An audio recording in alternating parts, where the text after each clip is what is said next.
අපරාධකරුවන්ට ආරක්ෂිත ස්ථානයක් ලෙස ඩුබායි ගැන ඔබ කවදා හෝ අහලා තියෙනවද? සමහරු කියනවා පාතාල නායකයෝ මත්ද්‍රව්‍ය ජාල සහ සංවිධානාත්මක අපරාධකරුවන් පවා ඩුබායි වල ලස්සනට හැංගිලා ඉන්නවා කියලා. අද අපි බලමු ඩුබායි වලට ඒ වගේ තැනක් කියන්නේ ඇයි කියලා.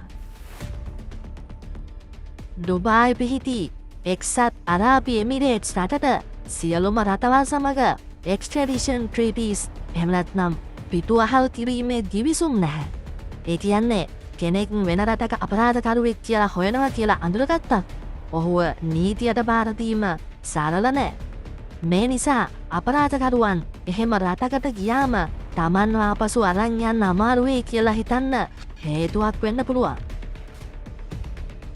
යුනයිටඩ් අරබ් එමිරේට්ස් තුල නගර ආරක්ෂාව දැඩිව පවත්වාගෙන යනවා. ඒ නිසා ඕනෑම කෙනෙක්ට ඉතා සංසුන් සහ සැහැල්ලුවෙන් ජීවත් වීමට හැකියාව තියෙනවා.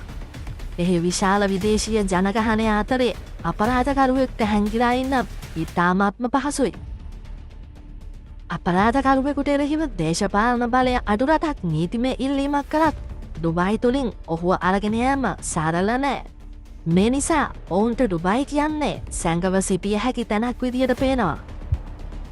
අපි දැක්ක වගේ ඩුබායි කියන්නේ නීතිමය ජිවිසුම් දුර්වල තැනක්.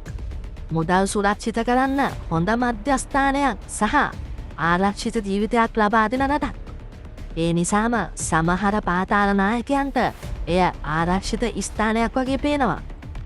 ඒත් මේ කියන්නේ ඩුබායි නිල වශයෙන් අපරාධකරුවන්ට ආරක්ෂාව දෙනවා කියලා නම් නෙවෙයි. ඔයාගේ අදහස මොකක්ද?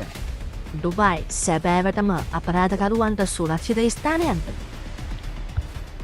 මේ ගැන ඔයාලා දරන මතය කමෙන්ට් එකක් දාගෙන යන්න අමතක කරන්න එපා.